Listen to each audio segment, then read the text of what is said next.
de cobertura jornalística em pautas de segurança pública, jornalismo, cobertura de polícia. Para quem não me conhece, eu acho que muitos não me conhecem, eu dou aula tem pouco tempo na UF, eu atualmente responsável pela disciplina de oficina de textos e jornalismo institucional. Então, apresentando aqui os nossos convidados, a gente tem na mesa aqui da esquerda, da minha esquerda para a direita, o Fábio Guzmão, atualmente editor de Cidade e de Polícia do Jornal Extra.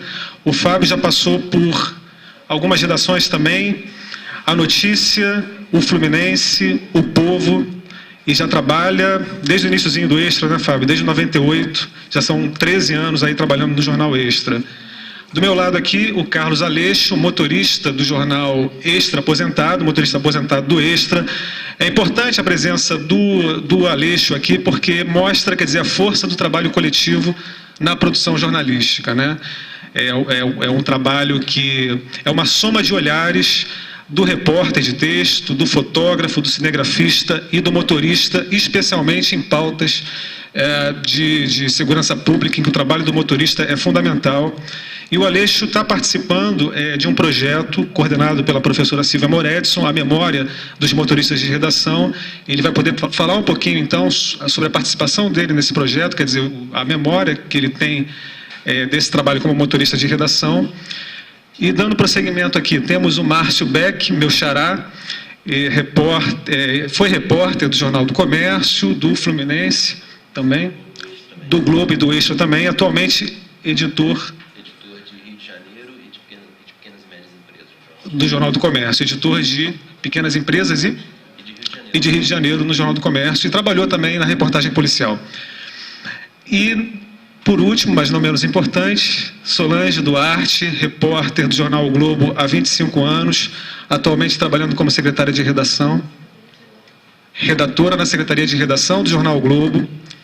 A Solange também já passou por vários jornais que marcaram história na imprensa alternativa do Rio de Janeiro e do Brasil. A Luta Democrática, Opção, Tribuna de Niterói e o Fluminense. E há 25 anos no Jornal O Globo. Então, feitas as apresentações e sem mais também conversas e lero-lero do mediador, né, eu só levanto uma questão, isso pode de repente estar contemplado na fala dos palestrantes, mas quer dizer, a gente tentar aqui em algum momento refletir sobre qual é a avaliação que eles fazem sobre a cobertura jornalística em pautas de segurança pública, como eu já falei, quer dizer, as limitações, os obstáculos que são inerentes, quer dizer, fazem parte dessa natureza específica da cobertura policial e os desafios que se impõem para qualificar essa cobertura. Me parece, dando só um pitacozinho, que em termos quantitativos a gente tem até um espaço bastante razoável para temáticas policiais, né? Agora, a questão, quer dizer, em termos quantitativos, quais são os avanços que eles consideram nessa cobertura de uns anos para cá e, como tudo na vida, o que pode ser melhorado também. Então, vamos começar pelo Fábio Guzmão, vai fazer uma apresentação também aqui, apresentando algumas matérias, e depois a gente dá sequência no debate. Obrigado. Quero agradecer o convite, agradecer em nome da Denise Ribeiro também, a editora executiva do Extra, que não pôde comparecer aqui. Só para a gente pegar esse gancho aí que você falou, só fazer uma pergunta aqui. Quem pretende fazer jornalismo policial, participar em cobertura policial? O outro está ali meio tímido, a outra também, o outro não tem certeza. Ele fez assim, 2. Eu tenho vaga de repórter que eu tento preencher lá, que tem seria o segundo maior salário da redação para cobrir. Estou falando isso. É curioso isso, né? Quer dizer, eu sou editor de polícia, sou editor há 3 anos, mas eu comecei no jornalismo cobrindo a área de polícia. O Márcio falou do meu currículo, Jornal O Povo, A Notícia, aquele que espreme e sai sangue, até que eu vim parar em Niterói e fazer 300 enquetes na rodoviária de Niterói pelo Fluminense. Isso me traumatizou um pouquinho. Até que meu romance com Niterói voltou quando eu vim fazer o curso de segurança pública aqui com com o professor Kant, a professora Silvia, ela não lembra de mim, mas ela foi minha professora. Lembra de mim? Tirei nota boa. E o que eu fiz? Um dos melhores exercícios, comentei até com o Márcio ali fora, que eu peguei uma matéria minha e desconstruí ela de cima a baixo, dentro da disciplina dela. Porque aí tem uma série de discussões sobre a construção da verdade ou não, o discurso dos jornais, enfim. E é bom porque faz, quando a gente volta para a academia, e eu sou um entusiasta, ontem eu tive na Rural, parece até um stand-up, né? Dia 26 eu vou estar em outro lugar, não sei o quê. E é legal você fazer essa junção aqui e a gente pegar também um pouco do que vocês têm a oferecer para a gente. Então, assim, eu perguntei isso porque, ao contrário do que todo mundo pensa, o jornalismo policial e de segurança pública não é um jornalismo menor. Assim, e eu posso dizer isso com muita segurança, apesar de, no início da carreira, todo mundo só lembrar de mim quando alguém levava uma multa ou tinha algum problema numa delegacia para resolver. Aí lembrava do repórter de polícia. E fora o estereótipo, né, que ao longo dos anos tem... Eu lembro de você, Márcio, lá no cafezinho, você como estagiário, eu lá na cantina do Globo, aí você falando, pô, fui pra Baixada, aí, pô, conheci uns repórteres de polícia lá, pô, aquele estereótipo mesmo do cara de polícia. Eu lembro disso, e eu achei curioso aquilo, porque lá realmente ainda tem alguns repórteres de polícia mais da antiga, com algumas características que acabam que eu acho que prejudicaram ao longo do tempo até quem viesse a cobrir polícia. Só que eu sou teimoso, assim, eu decidi... Eu optei por isso, o Aleixo foi meu companheiro e me ajudou muito na jornada.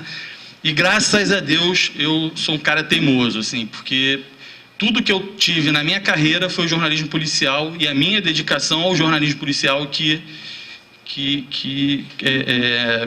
tornou isso possível. Assim. Então, assim, eu defendo isso e digo para vocês, se formem, quem quiser seguir isso, pô, mas se dedica mesmo que vai ter um bom emprego lá com um salário de 7 mil, 8 mil, que não é pouco no mercado. Hoje eu teria isso para pagar, por exemplo. Mas tem que valer muito a pena. Tem que ser um cara que saiba muito. Então, saber muito é você ter horas de dedicação para isso. Então, eu só estou jogando isso aqui porque, assim, no Rio de Janeiro, o jornalista de segurança de polícia, infelizmente, ele é tão importante quanto o cara de economia e de política em Brasília. Assim, no Rio de Janeiro, esse cara é fundamental. Quer dizer, tudo no Rio gira em torno de polícia, de segurança pública, entra governo, sai governo. Isso você precisa entender, não é só chegar lá e não é só cobrir o fato, né? Você tem que se especializar mesmo. Então eu vou apresentar aqui algumas matérias, assim, para não ficar também uma coisa chata e parecendo que eu sou um defensor. Façam também jornalismo de celebridade e façam melhor, né? Mas eu vou defender porque eu quero mão de obra boa, especializada, trabalhando comigo. Então, eu vou apresentar aqui umas 2, 3 reportagens, contar uma historinha, e depois eu vou apresentar aqui um case da gente que virou... Por que eu chamo de case? Porque ensinou a gente enquanto a gente estava fazendo, e tem tudo a ver com... Eu garanto que aqui na academia deve ter muita discussão sobre jornalismo digital, o jornalismo online, o impresso, o quanto você trabalha mais ou não trabalha... Então eu vou deixar algumas coisas aqui para a gente refletir, quer dizer, a gente já refletiu muito e continua refletindo sobre isso, mas eu acho que vale a dica. Então eu vou apresentar uma primeira matéria aqui. Isso daqui foi uma entrevista que eu fiz com o Fernandinho Beiramar. Eu não sou um defensor do Fernandinho Beiramar aqui não, mas isso marca o início de uma virada na minha carreira. Porque quando a gente é muito novo, a gente não tem muita noção. E o time do Extra foi formado com gente muito nova, né, Márcio? Quer dizer, a galera foi uma prova, o pessoal, a média de idade, acho que era 20 anos, 19, eu mesmo fui para lá com 21, e eu não tinha muita noção, e eu já tinha passado por algumas redações. E aí eu entro no assunto humildade, quer dizer... Durante um ano do Extra, eu fui um jornalista que, assim, eu não trabalharia comigo hoje, naquele momento. Eu tive oportunidades, pessoas que me orientaram e eu dei uma virada. E por que eu gosto de mostrar essa matéria? Porque essa matéria faz parte de uma virada. Virada por quê? De você, respeitar a notícia e se dedicar. Isso que eu estou falando sobre dedicação. Essa entrevista só foi possível porque estava tendo uma crise na segurança pública, e eu na Polícia Civil. E eu fui cobrir, né? Fiquei horas e horas e horas e horas e horas, durante 2 dias, em que o diretor de polícia especializada estava sendo acusado, e a equipe dele, de ter extorquido o dinheiro do Fernandinho Beiramar. Eu conhecia o pessoal, conhecia a equipe, tinha uma outra versão, e naquele dia aqui, é dia 4 de novembro, no dia 2 de novembro de 99, o Marcelo Auler do Dia publicou uma entrevista com o Fernandinho Beiramar, e tinha um inquérito também que o Globo revelou, ou seja, todo mundo deu menos a gente tomou um furambaço. E eu fui cobrir essa crise, que tudo isso tinha originado. E um dos policiais estava chateado, ele chegou, a investigação é essa, não sei o quê, e tem aqui esses telefones via satélite que ele usava. Passou para mim, quer anotar? Eu falei, anoto. Aí anotei, voltei para a redação 7 da noite, aí eu cheguei, dei o retorno do que eu tinha, sobre os bastidores lá, enfim, e peguei o telefone e falei, o cara me deu esse telefone aqui, mas eu acho que não dá nem para... Não sabia nem que existia telefone via satélite, tinha o Inmarsat e o Iridium. Ele tinha os 2. O cara falou, a gente estava grampeando esse. Aí o Otávio Guedes, que era editor executivo na época, falou, não, dá uma ligada aí. Aí liguei o telefone, chamou. Na terceira tentativa começou, chamou. Aí ele, alô? Eu falei, alô, Fernando? Assim, como assim, Fernando? Aí o cara, não, quem é? Eu falei, não, Fábio Guzmão do Jornal Extra. Ele, puta que pariu, vocês só querem me fuder. Assim mesmo, desculpa o palavrão, mas é porque eu estou reproduzindo o que ele falou. Aí eu falei, eu não acreditei, só que eu pulava. Você imagina, 21 anos, estou entrevistando um mega popstar. Eu tenho vergonha, mas eu tô... Depois vocês não botam isso na internet, não. Não, mas assim, o resgate, eu falo muito o seguinte, tem uma pureza que a gente tem justamente no início, que eu acho que, quando a gente perde também a gente fica roubado. E é isso que eu acho que dá essa coisa. Então, eu não acreditei que era ele, e aí ele xingou, assim, uns 5 minutos, juro por Deus, assim. E aí eu comecei a entrevistar, só que eu falei, esse telefone não grava. Aí eu falei, ninguém vai acreditar em mim, né? Cascateiro, levou furo do dia, não sei o que, vai... Aí eu falei, aí chega a secretária, não dá para gravar lá no gravador, da escuta, não sei o que, eu fui e desliguei. Aí, quem disse que eu conseguia falar com ele de novo? Aí meia hora eu falei, perdi a entrevista da minha vida, aí já fiquei, porque na faculdade também tinha que ter a disciplina reclamação 1, reclamação 2, reclamação 3, que é o que mais o repórter sabe fazer, né? E aí eu consegui, meia hora depois, fiquei 1 hora e 40 minutos entrevistando ele, eu tive que desligar e falar, cara, senão não vai entrar entrevista no jornal amanhã, porque ele falava muito mesmo. E aí eu publiquei isso. Nessa entrevista, ele pegou meu número de celular, os advogados passavam as reportagens para ele, ele depois me ligou, me deu mais uma entrevista, e ele diz aqui que gastou 3 milhões de reais naquela época, em 99, só com extorsões aí. Então, isso é uma materinha que, assim, do cotidiano, qual é o negócio aqui? Do cotidiano, daquela coisa, às vezes, que é chata de você fazer, é que sai, se você parar para ouvir, coisa que a gente faz muito pouco, isso no cotidiano, ou com a nossa família, ou com qualquer pessoa, a gente ouve muito pouco, né? E às vezes sai uma coisa boa daquilo que você acha que você não acredita. Depois disso eu fiz mais 3 entrevistas com ele, com anos diferentes, né? Assim, ele me passou furos, uns assim até meio perigosos, que ele tinha acabado de mandar executar antigos sócios deles, assim, e ele mandava avisar. E depois disso eu parei de entrevistar, porque a última entrevista que ele deu não foi muito legal, a gente decidiu que não daria mais voz para ele. Tá? Então essa é uma matéria, eu vou mostrar uma outra aqui, que é a história da velhinha de Copacabana, a história da Dona Vitória. Eu não sei se vocês lembram aqui a velhinha lá de Copacabana, que filmou o tráfico, enfim.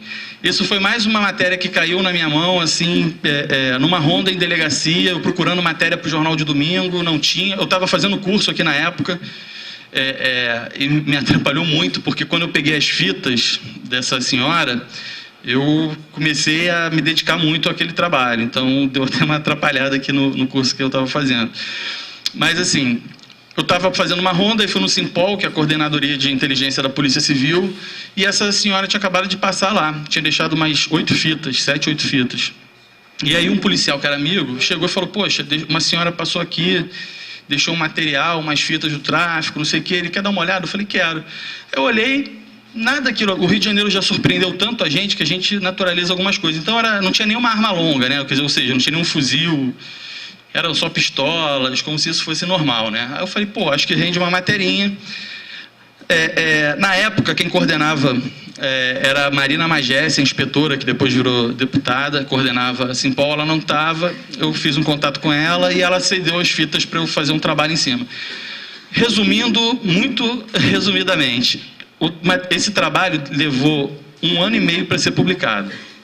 Assim, eu tive, só para eu conhecer essa senhora, para convencer a Marina a me apresentar, eu levei 3 meses. Para depois que eu conheci, eu passei a frequentar a casa, fazer entrevistas e ela filmando, enfim. E passou, e tinha um grande problema, que ela não queria sair de casa. Ela queria que a gente denunciasse, mas ela queria continuar na casa dela. Só que eu fui, a primeira vez que eu entrei na casa dela era muito perto. Era como daqui até a rua, no máximo. Isso a distância maior dela da boca de fumo. E não existia nenhuma opção que não fosse assim, só divulgar o material quando ela saísse de casa. Para que isso acontecesse, levou 1 ano e meio, e aí a gente teve que colocar ela no programa de proteção à testemunha, e tudo com a concordância dela. Ela vendeu o apartamento, hoje ela já comprou em outro lugar. E dessa investigação, que levou ainda alguns meses, 35 pessoas foram presas, 9 policiais militares, todos condenados em primeira instância. Hoje, alguns foram absolvidos em segunda instância. O capitão que tinha sido preso na época conseguiu, na justiça, retornar e voltou para a mesma unidade que ele cometia lá as extorsões. E um deles está me processando hoje. E me citou na minha casa, com o meu nome todo, ou seja, o cara levantou meu endereço, né? Mas isso tranquilo, eu nunca sofri ameaça por isso, enfim. E esse trabalho só foi possível porque, assim, eu tive uma paciência. E eu não fiquei fora de pauta, gente, durante 1 ano e meio, não, tá? Eu continuei fazendo toda a rotina do jornal, fazendo as matérias de dia a dia, de polícia. E essa matéria foi a que deu uma virada na minha carreira mesmo, assim. Eu ganhei o prêmio. Ela teve repercussão internacional, todos os grandes jornais do mundo repercutiram, e eu ganhei alguns prêmios de jornalismo com ela. E prêmio é uma coisa boa, né, quando você ganha, e depois quando você... E uma coisa boa para te ensinar também, que você não vive dele. Assim, durante um período você acostuma muito a ganhar tapinha nas costas e tudo, só que isso às vezes te deixa um pouco fora da realidade, e é bom vocês lembrarem disso, assim, um dia, porque todos vão perseguir prêmios e todos, se Deus quiser, vão ganhar prêmios aqui, vão ser premiados, vão ser bem-sucedidos. Mas, assim, isso às vezes te distancia um pouco da realidade. Tá? Então, essa foi uma outra matéria que foi publicada em 2005. E eu falei de capitão aqui, né? Falando de capitão, para finalizar... Vou estourar. Brincadeira. Essa matéria aqui faz parte de um conjunto de reportagens, de 30 reportagens sobre denúncias de corrupção na Polícia Militar do Rio de Janeiro, que eu publiquei em 2004. Essa matéria também foi, esse conjunto essa série de reportagens chamada Farda Manchada foi para a final do ESO também. Agora, olha só, né? Como às vezes o nosso trabalho, quando quem tem que fazer o seu trabalho não faz, o que pode causar? Oficial recebia propina para conter incursões. Grampo revela que major do batalhão de Rocha Miranda estava na caixinha do traficante Linho. Aqui, vocês sabem quantos majores tem em um batalhão? Ninguém tem ideia, né? Deve ter 2 no máximo. Quando tem. Geralmente um major é o subcomandante da unidade. Ou seja, é difícil descobrir isso? Quem é o cara? Não, né? Só que assim, eu consegui essas fitas, esses grampos, com a promessa de que eu não ia revelar de quem tinha passado para mim os grampos. Os grampos eram oficiais, estavam dentro de um inquérito de uma delegacia especializada da Polícia Civil. E aí, para encurtar aqui a história, o oficial, ele negocia a tranquilidade lá do local, do Morro da Pedreira, ali em Costa Barros, lá no Rio de Janeiro. Sabe quem é esse oficial? Alguém quer chutar? Ninguém, gente? Não, estou chutando.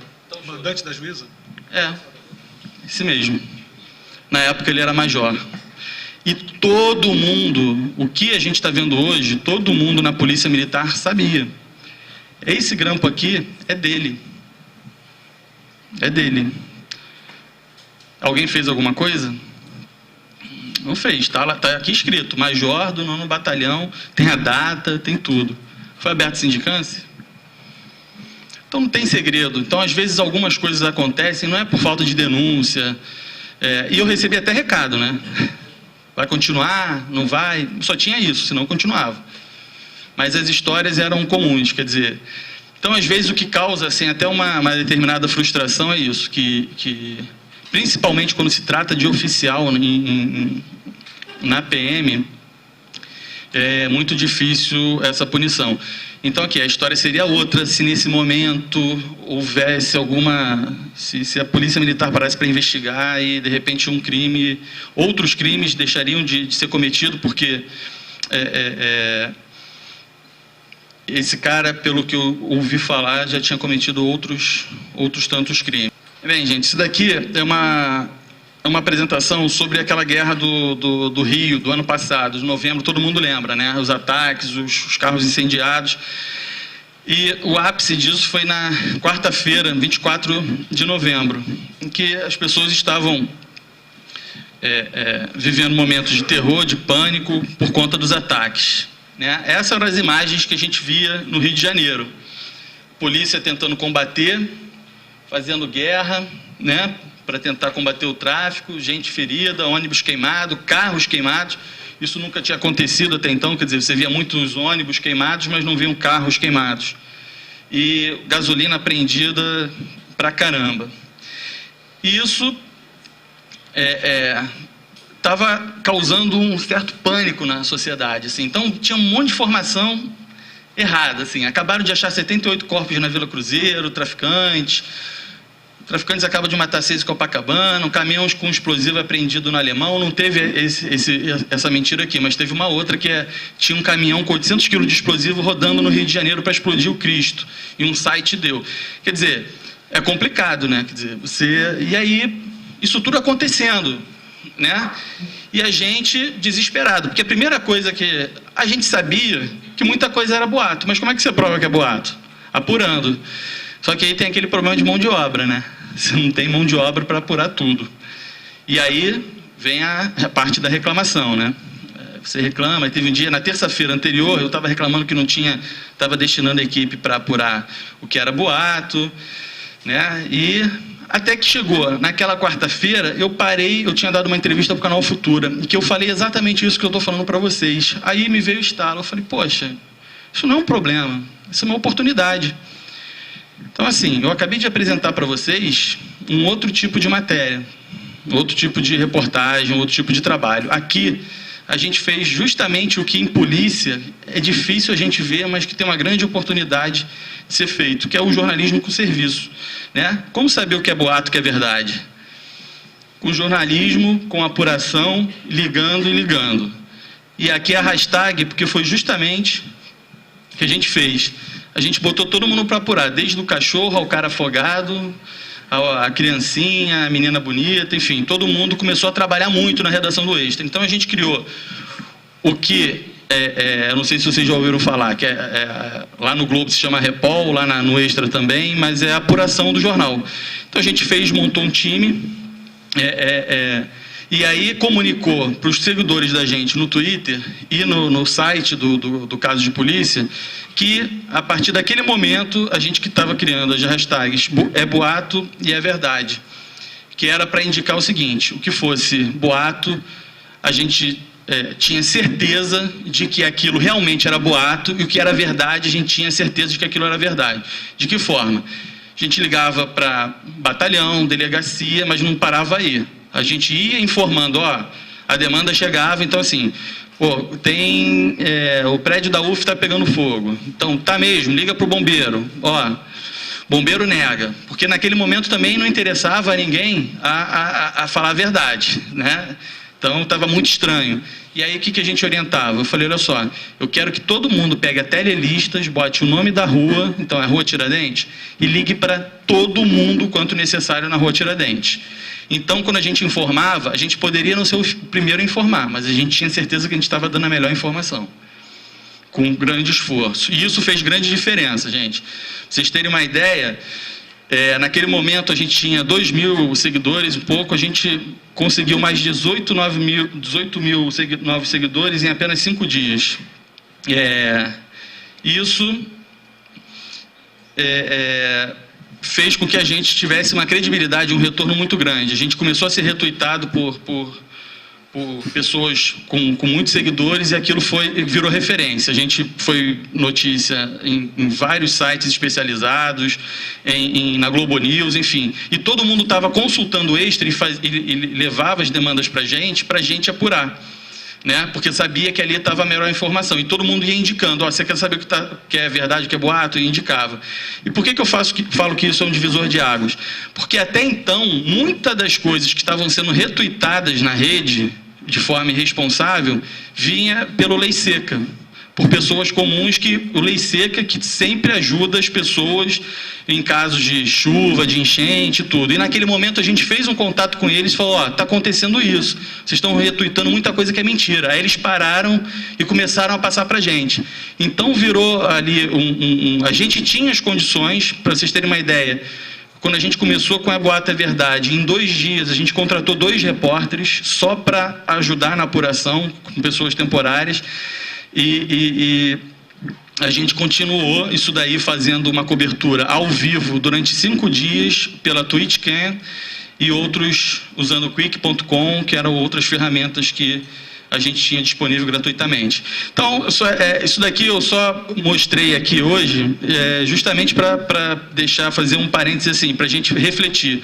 A gente não perdeu informação, a gente deu a melhor, porque a gente não deixou de fazer nada do que os outros jornais fizeram. E a gente viu que aquele momento era um momento único que a gente estava vivendo. E existia um pânico generalizado. E a gente minimizou muito. Chegou ao ponto de as assessorias das universidades, porque tem muito gaiato, né? Porque todo mundo falou, não vai ter aula hoje na UF, não vai ter na Estácio. As assessorias viam e passavam para a gente comunicar ali que, vai ter aula sim ou não vai ter, enfim. Então, acho que isso depois, quem quiser, eu posso passar a apresentação aí para vocês verem com mais calma o que a gente usou como ferramenta gratuita, tá? Obrigado. Obrigado, Fábio. Eu esqueci de avisar na minha abertura, na apresentação dos convidados, quer dizer, que a gente tem que, de certa forma, tentar disciplinar, um papel um pouco chato do mediador, né?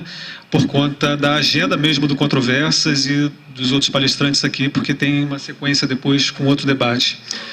E também fazer um informe em relação ao outro convidado que estaria conosco aqui para participar desse debate, que é o Marcelo Ahmed, produtor do Fantástico, e por conta daquilo que eu falei em relação a... Quer dizer, a notícia a gente não sempre tem um imprevisto, né? E ele acabou tendo que... não pôde vir por conta do trabalho, por conta da profissão mesmo, para poder fazer o trabalho para o Fantástico. Então, ele não está aqui conosco, mas, de certa forma, a mesa está muito bem representada.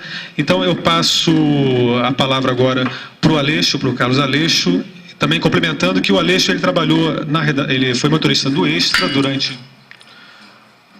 desde o início do Extra até agora, e foi motorista do Globo durante muito tempo também. Desculpe que eu estou um pouco nervoso. Para mim é um prazer estar perto de vocês aqui. Eu nunca podia imaginar que a senhora fosse me achar lá em Bangu e me trazer aqui, mas estou aqui. Como o Gusmão falou, que no começo da profissão, trabalhar com gente jovem é bom pra caramba, sabia?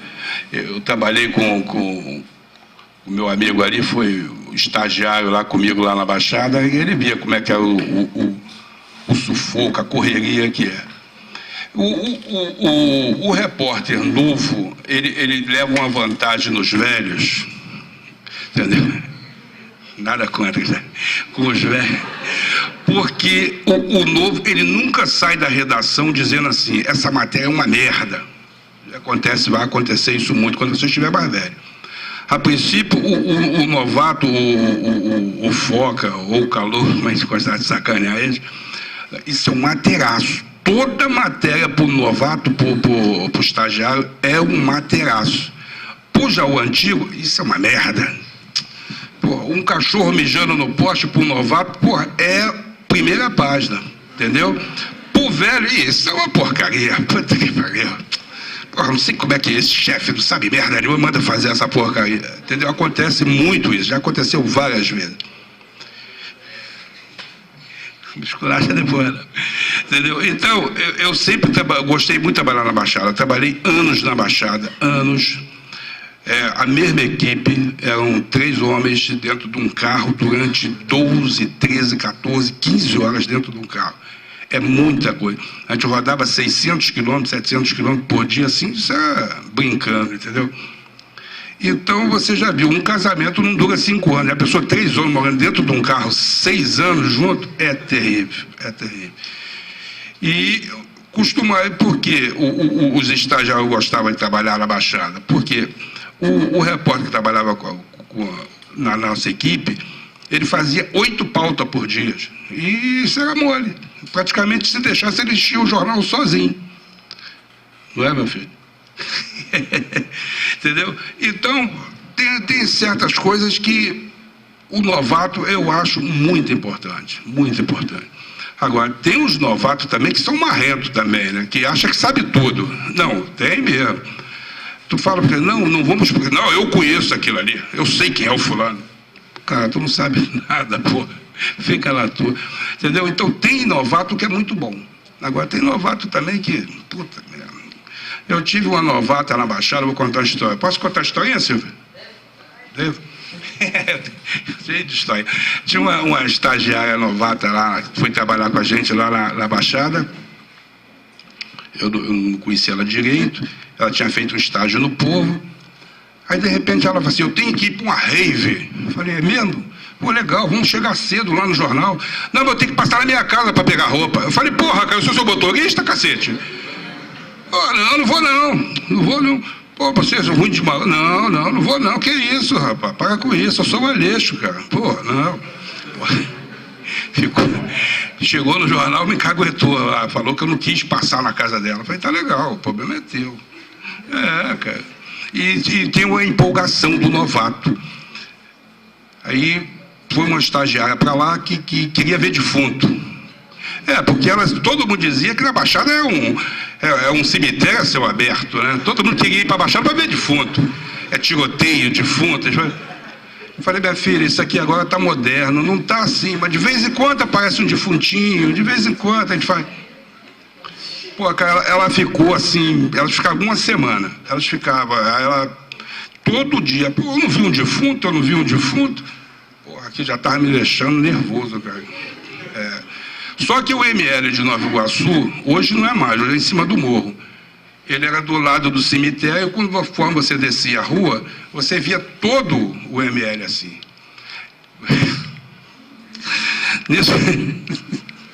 Nisso que eu estou descendo a ladeira, tinha um queimadinho, mas ele estava de membro duro, cara. Tinha queimado o cara e o cara estava de barriga aberta. Quando eu olho, eu vejo aquele negócio, eu meti o pé no freio e voltei. Falei, tu não queria ver o defunto? Olha lá o defunto. Ela, meu Deus do céu, você é isso? Começou a me xingar. Eu falei, tu não queria ver defunto? Olha lá, tinha um queimadinho, tinha um cortadinho também. É muito bom a Baixada. Mas o bom da Baixada é o do almoço. É o do almoço. Porque eu trabalhava com um fotógrafo que ele não gostava nem do Bob's nem do McDonald's. Ele gostava do Habib. Eu gostava do Bob's e o repórter gostava do McDonald's. Já viu que desgraça, cara? A gente passava em cada lugar para comprar, cada um comprava suas coisas. Ninguém entrava no restaurante do outro só porque não gosta. Era muito engraçado, cara. E tem umas historinhas. Pode contar? Não, esse meu garoto aqui é de corpo presente, não pode. Não, mas teve um outro também, um estagiário novo. Esse era um repórter novo, não era estagiário. Foi no começo do jornal. Teve uma rebelião de menores lá em Bangu. Não vou nem dizer o nome dele, não. Cara, quando chegamos para fazer a cobertura, estava tiroteio, bujão explodindo, ele saltou do carro andando. Quando eu meti o pé no freio, cara, volta aqui, cara, tu vai cair aí. Caiu lá, embolou lá. Pô, eu me machuquei. Falei, cara, pelo amor de Deus, cara, tu quer me comprometer, rapaz? Fica quietinho aqui, cara. Ele não fez, voltou. Não quis. Então, cara, eu vou te falar. Eu vou lembrando das coisas. Também teve uma vez, ou isso que eu vou dizer para vocês, o motorista, eu vou dizer para vocês, é muito importante na equipe, sabia? Porque o motorista, ou ele faz uma primeira página, ou ele bota todos os três na rua. Entendeu? Ou no cemitério, porra. Já houve casos, eu saí da favela de marcha ré, correndo, o nego mandando sair, sai. Porque o motorista deve falar assim, o motorista, tem repórter que trata o motorista como um cachorro, cara. Isso vocês, pelo amor de Deus, nunca façam isso, entendeu? Porque o motorista, se você tiver, como o Guzmão falou, já fez muitos trabalhos com o Guzmão, cara, de madrugada, indo para a Barra da Tijuca. Esse cara descobriu uma boca de fumo na Barra da Tijuca. Pode isso, cara? Que os garotos vendiam maconha lá, vamos para lá, vamos. De madrugada, eu e ele. Pô, eu falei, meu Deus do céu.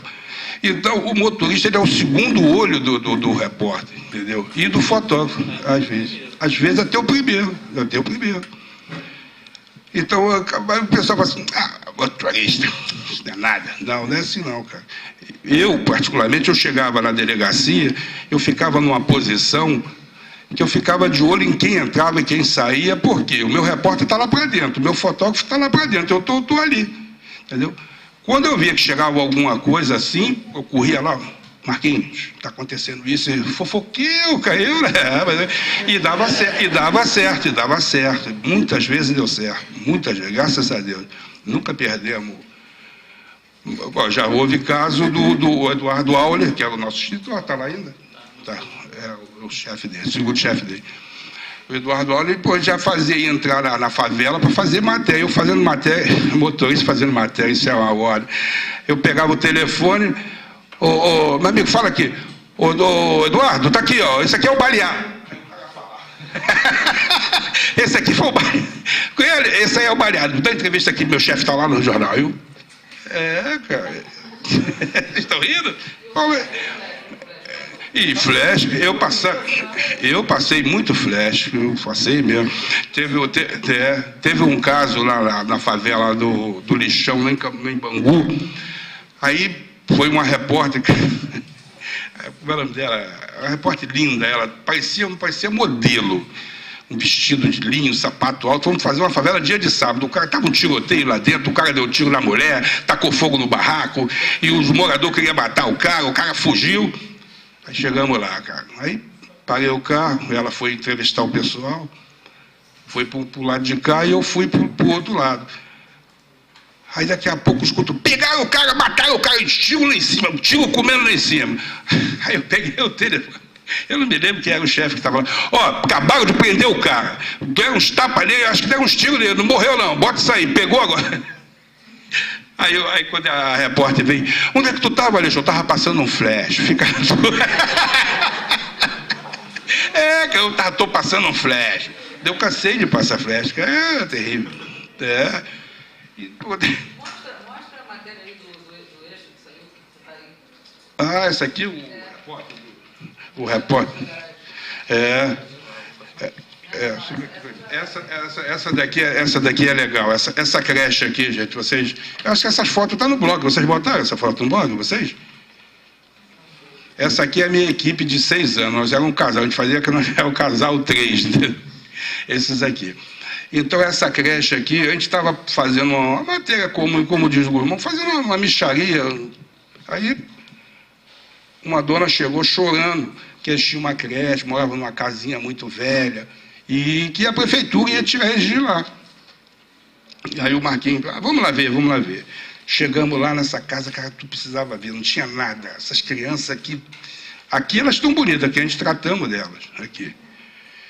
As crianças jogadas, assim, falei, puta, não tinha comida. Aí Na mesma hora, o Marquinhos ligou para a redação, falou, fizemos um trabalho lindo, lindo, e recolhemos muita comida mesmo. Falou com o prefeito de Caxias, na época, era o Zito. O Zito alugou uma casa, tirou eles de lá, botou numa casa linda. Aí a Light foi lá cortar a luz. Cortar a luz e cortar a água. A SEDAI foi para cortar a água. Pô, justamente quando a gente ia chegando, cara. Marquinhos, o que houve?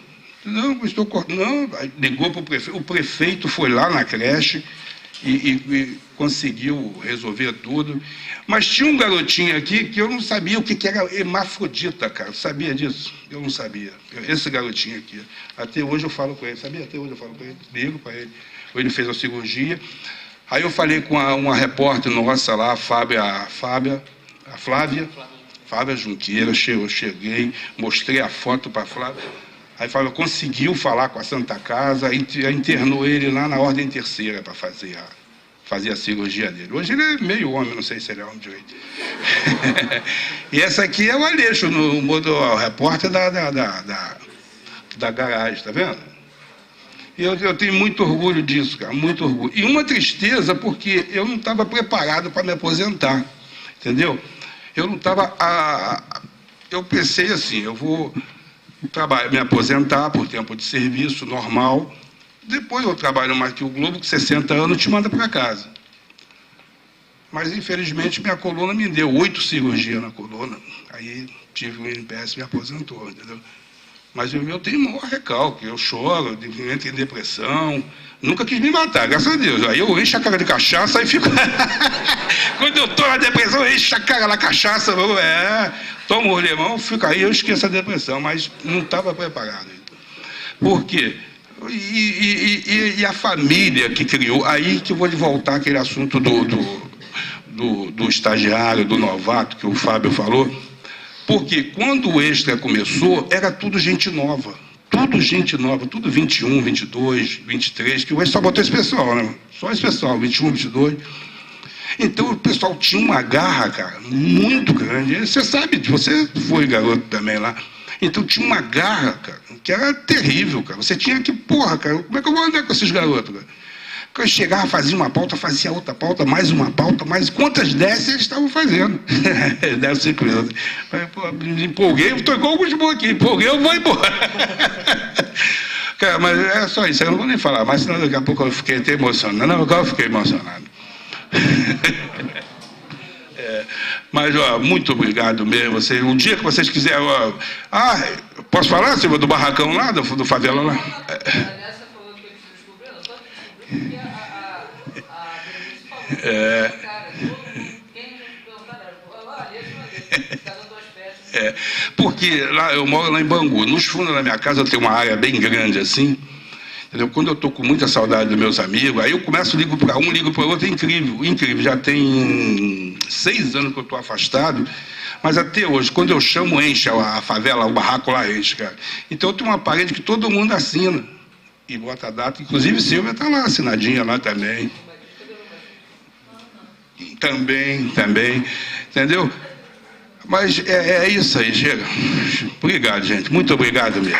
Depoimento do Aleixo me traz referências também, porque quando você fala de equipe muito nova no Extra, eu lembro que eu estava começando a carreira realmente no Bairros do Globo, e aí surgiu esse convite para os repórteres mais novos do Globo para integrar a redação do Extra. É um dilema, assim, porque afinal de contas você está no Globo, tem um início de uma carreira ali no jornal de grande circulação, para um projeto que era das organizações Globo, mas você não tinha realmente muita informação, vai ou não vai? Recebi o convite e fui pro Extra. E aí tem realmente uma mistura explosiva, que é o seguinte, quer dizer, o chefe de reportagem te pressionando, você é um repórter muito novo ainda, sem muita autonomia dentro da redação. Em matérias policiais, não, vai lá. Vai no morro, vai fazer matéria. Então eu lembro de um caso, desculpa estar ocupando 2 minutinhos só, desse que veio na lembrança, uma memória também, um sequestro da Mariana Roquete Pinto, não sei se vocês lembram disso, namorada na época do titã Charles Gavin. Ela era casada com o Charles, e aí a gente ficou percorrendo vários morros, porque havia várias informações de que ela estaria naquele determinado morro, né? Então ia a equipe sempre para esses morros para tentar localizar. Isso para os bandidos, para os traficantes era péssimo, né? Porque movimento no morro, então não era muito bom. E a gente ia sem a polícia, porque a gente queria dar o furo pressionado pelo chefe de reportagem. E novamente, a gente sem muita autonomia para poder falar, não, até aqui é o meu limite. Você não tem essa autonomia. E realmente, nesse caso da Mariana Roquete Pinto, a gente chegou numa informação de que ela estaria num cativeiro no Morro da Mineira, ali perto do Sambódromo. E aí o chefe pressionando na época, e foi o motorista que, de certa forma, nos salvou, dizendo, olha, a gente subiu no morro e realmente cenas assim, tristes, né, de crianças armadas e cheirando no meio da rua, à luz do dia. E eu falei, vamos. E o chefe também, não, vamos lá, vamos tentar fazer essa matéria e tal. E o motorista, não, com experiência, né, não, aqui é o meu limite, eu não subo mais. Descemos o morro e depois eu tive que me explicar para o chefe. Eu não queria também entregar o motorista. O próprio motorista veio falar comigo, veio falar, olha, eu vou na redação e te defendo lá e explico a situação, o contexto. E realmente salvou um pouco a minha pele, porque eu queria subir e não tinha a menor condição de subir a favela naquele dia. E foi o motorista que realmente colocou o pé no freio. É a mistura explosiva do chefe de reportagem ansioso pro furo e perguntando, quem está aí? Qual repórter que está aí contigo para fazer essa matéria também? E aí tinha uma repórter realmente que, ela estando presente na matéria, era um perigo assim de tomar furo, que era a repórter do dia, ou era a repórter do dia, Albeniza Garcia. Quando ela estava na pauta... Está doente. Era um pânico, assim, porque a gente sabia que ia tomar furo dela. Mas, enfim, nessa matéria ela nem estava no Morro da Mineira. Mas, então, continuando aqui, eu passo a palavra para o Márcio Beck, para falar um pouco também da sua experiência na cobertura jornalística em pautas de policiais. É bom que deu um tempinho para eu também segurar um pouco. Foi emocionante ouvir o Aleixo, porque eu fui um desses garotos que chegou na Baixada Fluminense, enfim, achando que qualquer coisa era uma primeira página, e foi um aprendizado fenomenal. Eu queria dizer, o motorista é importante em todas as equipes, em todas. Seja você estiver fazendo uma economia, cidade, qualquer coisa, uma boa parte do trabalho jornalístico, na verdade a maior parte, depende de você estar no lugar certo, na hora certa, e quem garante isso é o motorista. No caso da reportagem de polícia, existe um fator extra que torna ele mais importante ainda, que é a questão do risco de vida. Na maior parte das vezes você vai estar lidando com lugares e com situações em que você virar uma esquina errada significa você possivelmente tomar um tiro ou coisa parecida, né? E, bom, como eu falei, minha experiência nessa reportagem jornalística começou lá fazendo o programa do Extra e do Globo de estágio. E tinha essa coisa justamente com a Baixada, né? Todo mundo ficava assim, um pouco, vou lá, vou ver casos escabrosos, vou ver... E na minha turma de estágio, curiosamente, ninguém viu nada. Assim, todo mundo voltou decepcionado, falou, só fiz rua com buraco, teve aquela praga do caramujo africano, aqueles bichos desse tamanho, assim. Então, eu não vi nada, não aconteceu nada. E no primeiro dia que eu cheguei lá, a gente pegou um caso de uma menina que tinha desaparecido, que foi sequestrada, foi barbaramente torturada, estuprada por traficantes, porque ela tinha uma relação com traficantes de quadrilhas rivais e foi executada por isso.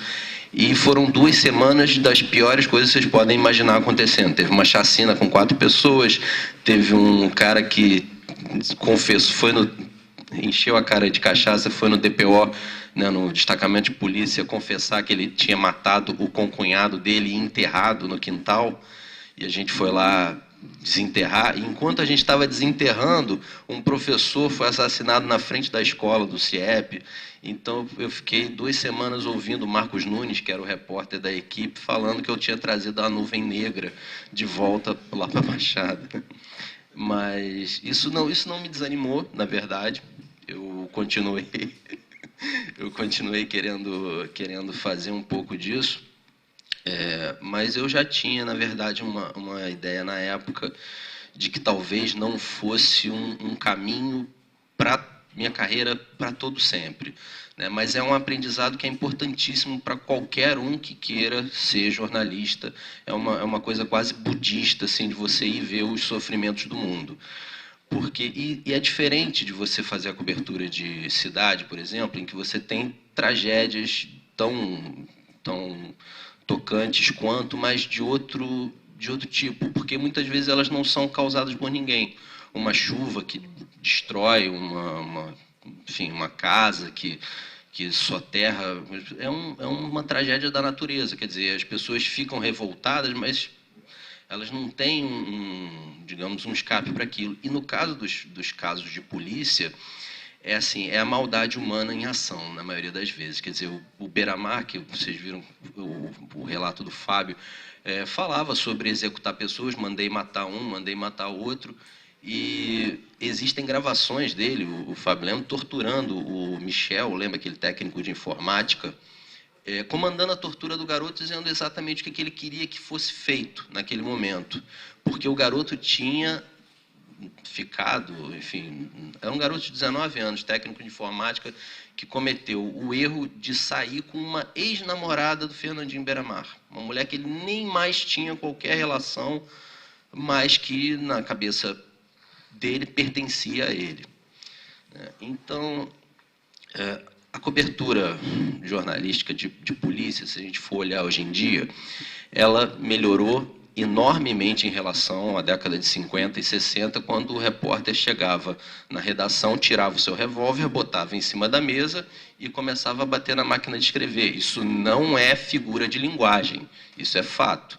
Amado Ribeiro, da Última Hora, que foi o grande astro da cobertura policial nessa época, era amicíssimo de vários policiais. Outro que tinha uma relação muito próxima com eles era o Davi Nasser, da revista O Cruzeiro. Davi Nasser, na Revolução, no golpe de 64, né? Revolução entre aspas, mas ele foi...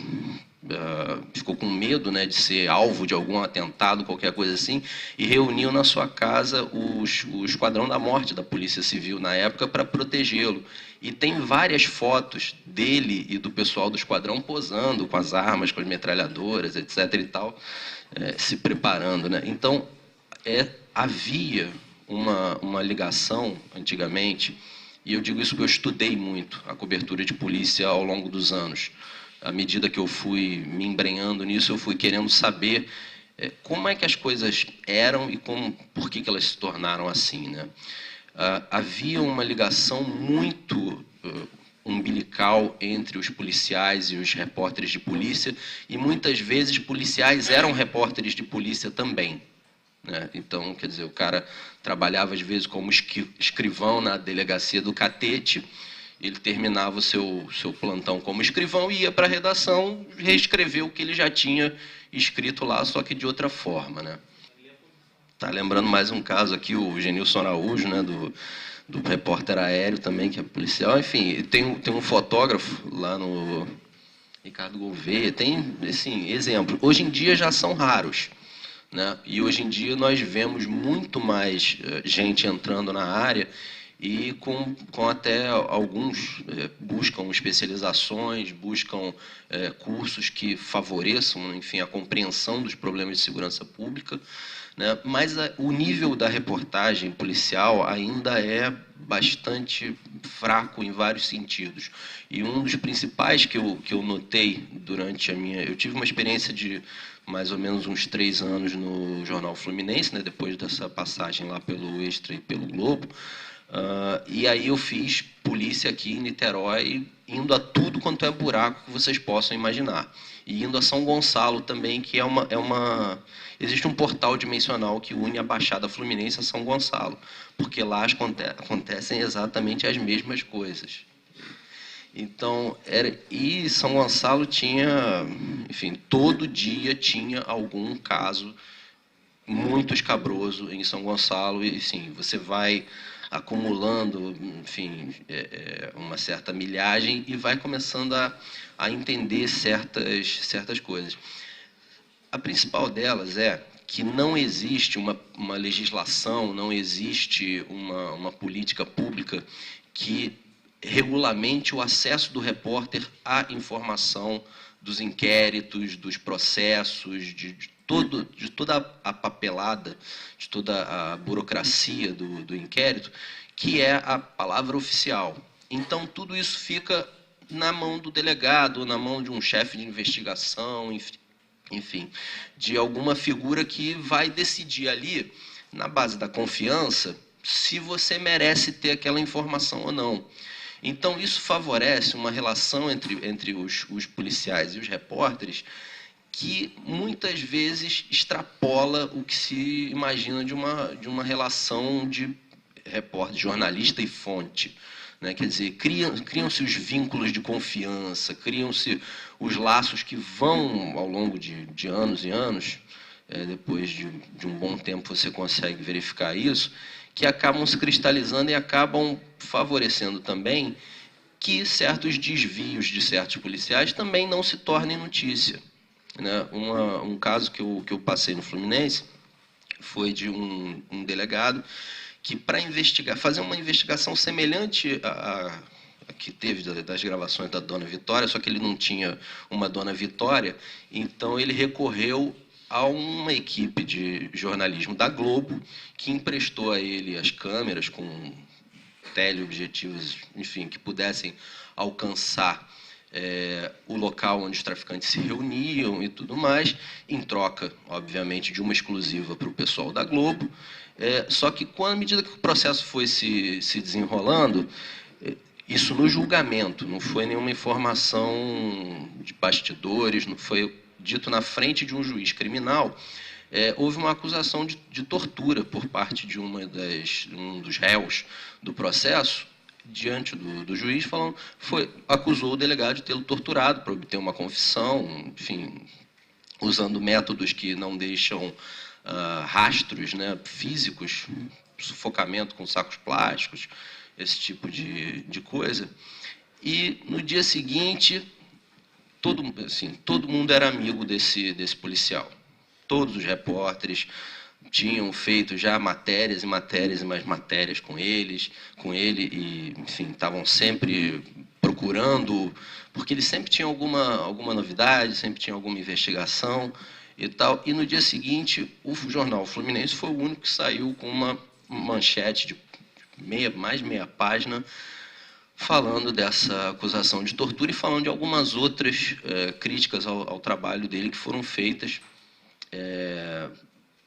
também dentro dos autos do processo. Como eu falei, eu não peguei nada que fosse em off, não tinha nenhuma fonte oculta, não tinha segundo uma pessoa bem informada, não. Eram dados dos autos do processo, que eu presenciei a sessão, inclusive. No dia seguinte, ninguém deu. E não só isso, como foram repórteres até ele dizer que eu era o cara que estava perseguindo ele, etc. e tal, etc. e tal. Acho que eu não preciso dizer que esse delegado nunca mais me deu uma informação. Ele simplesmente, às vezes, para não ficar feio, é claro que ele não dizia abertamente, mas ele me atendia, porque não está acontecendo nada, não tem nada, não estou sabendo, talvez mais tarde, não sei o quê, e tal, até que eu percebi que era inútil continuar tentando falar com ele, porque eu estava queimado, né? E aí eu comecei a descobrir que eu até que gostava disso, assim, porque para mim é muito melhor você ter um policial que prefere não falar com você do que o cara que quer te entregar tudo, assim, porque ele só vai te entregar o que interessa a ele, na maioria das vezes. Então, quer dizer, você tem várias situações em que o jornalista também corre o risco de se tornar um porta-voz de grupos ou de facções internas dentro da polícia, dentro da Secretaria de Segurança, etc. e tal, que querem detonar determinados outros grupos, que eles não são também unificados. Quer dizer, a Polícia Civil tem rixas com a Polícia Militar, que tem rixas com a Polícia Federal, todo mundo ali tem alguma agenda, né? Então, a gente seguir cegamente essa coisa da fonte, não, porque tem um cara que vai me dar uma investigação exclusiva. As coisas não são necessariamente assim. Quer dizer, existem ótimas pautas que são construídas, na verdade, com muito esforço, com você ficar meses e meses tentando convencer uma fonte, com você passar horas e horas e horas analisando gravações, vídeos, enfim. A maior parte do trabalho não é tão emocionante assim, quanto se pode imaginar. Entrar numa favela, claro, tem a sua adrenalina, né? Assim, muita adrenalina, e tem gente que fica até viciado nisso, que não quer parar. É sério mesmo, é coisa de... Nossa, faz 2 semanas que eu não vejo um tiroteio, que eu não vejo um morto. A pessoa tem a síndrome de abstinência disso. Isso também é fato. E eu posso dizer que eu passei um pouco por isso. Aconteceu que, no final de 2003, eu fui chamado para o Jornal do Comércio, que na época estava ampliando a sua editoria de Rio de Janeiro, queriam passar a dar 2 páginas de Rio de Janeiro, mas eles não tinham gente especializada. E, na época, era o governo Garotinho, já... Não, já era... tinha passado o inteirinho ali do governo da Benedita, e depois tinha assumido a Rosinha, e a segurança pública era uma bandeira do governo do Estado, então havia um interesse também do Jornal do Comércio, apesar de ser um jornal segmentado, especializado em economia, de oferecer também para os seus leitores informação sobre isso. E eu entrei lá para ser mais ou menos uma ave rara, né? Quer dizer, eu fui no primeiro dia, eu fui mais ou menos assim, eu fui camisa para fora da calça, calça jeans, não sei o que lá, eu cheguei lá, todo mundo de gravata, camisa para dentro da calça, um ambiente respeitável. Eu falei assim, eu não sei se eu vou me adaptar a isso aqui. Assim, foi complicado. E as pessoas me olhavam com uma coisa estranha, quer dizer, você via gente morta? Assim, eu falei, não que nem o garotinho lá do filme, assim, mas via na minha frente. Eu não falava, as pessoas não viam os espíritos, eu via os corpos mesmo. E tal, e as pessoas, nossa, mas como é que você... mas como é que você fazia isso? Eu falei, bom, você vai no lugar e olha, né? Assim, não tem mistério, não tem diferença nenhuma em relação a outras editorias e tudo mais. A diferença é que você pode ter um aprendizado muito grande com o que você vê ali dentro e que você vai carregando para outras experiências. E, principalmente, é que o repórter de polícia aprende, acho que mais do que qualquer outro, a saber quem é que está falando, quem é que tá querendo te enrolar, essa que é a grande verdade, e quem está falando sério. Quem está sendo sincero. Acho que o detetor de mentira do repórter policial é o mais apurado assim, entre todos os tipos de jornalista, né? E você vê que se houvesse, né, digamos assim, repórteres desse tipo com esse treinamento em outras áreas, certamente haveria mais contestação a certas informações, entre aspas, que são certas visões que são passadas pelas fontes, que são aceitas, são absorvidas de forma muito acrítica. A reportagem de polícia ela pode também despertar um pouco esse espírito de você questionar e você querer sempre achar o que tem ali que não tá legal, tem alguma coisa errada, e na maioria das vezes tem mesmo alguma coisa errada, é só a gente cavar. Bom, quero agradecer por estar aqui e pela paciência de vocês estarem aqui ouvindo as nossas histórias. Eu comecei a cobrir polícia em 82, muitos não eram nem nascidos. Depois eu fui para o Globo, no Globo eu fui a primeira setorista na Polícia Federal. Eu era especializada em polícia light, era o BOP e a Polícia Federal. Então era uma barra assim, um pouco pesada. E uma coisa que todo mundo me pergunta quando eu falo que eu fui repórter de polícia, hoje eu sou redatora, né, da Secretaria de Redação, é se eu sofri algum tipo de preconceito por ser mulher e repórter de polícia. Eu comecei, só tinha o Beniza praticamente, de mulher cobrindo polícia. Eu costumo dizer, e falei uma vez no congresso de feminista, que se eu sou a única mulher no universo, e 98% são homens, e eu não recebo nenhuma cantada, eu vou me sentir um horror. Então, isso realmente acontece. Agora, cabe a cada uma ter a postura. Se você marcar a bobeira na primeira vez que você vai, eles vão perder o respeito completamente por você. Então, mulher realmente tem que ter um comportamento muito mais ponderado, prestar atenção no que vai falar, porque determinado tipo de brincadeira eles confundem. Mas eu confesso que eu tive assim mais problemas de preconceito com os colegas por cobrir polícia, um pouco porque o repórter de polícia era tido como um repórter menor, de menos importância. Eu acho que não, é importantíssimo no Rio, foi o que o Gusmão falou, e o repórter de polícia cobre qualquer coisa. É muito difícil um de economia cobrir polícia, porque ele está acostumado a acreditar na fonte dele. Polícia é um bicho muito complicado. Melhorou muito, tem muitos policiais que são universitários. O próprio Mário Sérgio, que era comandante da PM agora, ele fez filosofia. Eu conheci ele tenente, a maioria do que está aí eu conheci começou também junto. Mas eu tive mais preconceito com os colegas, e para vocês terem uma ideia, com chefes também. Para vocês terem uma ideia, quando me colocaram na Polícia Federal, um dos chefes, diretor executivo, não vou citar nome, me chamou e falou assim: Solange, leva o delegado para jantar. Eu falei: como assim chamar o delegado para jantar? Leva ele para jantar, não precisa dizer onde é que vocês foram, não. Também não traz nota, não. Leva ele para jantar, chega aqui, você me diz quanto foi, que o jornal cobre. Não tem problema não precisa se preocupar com valor nem com nota.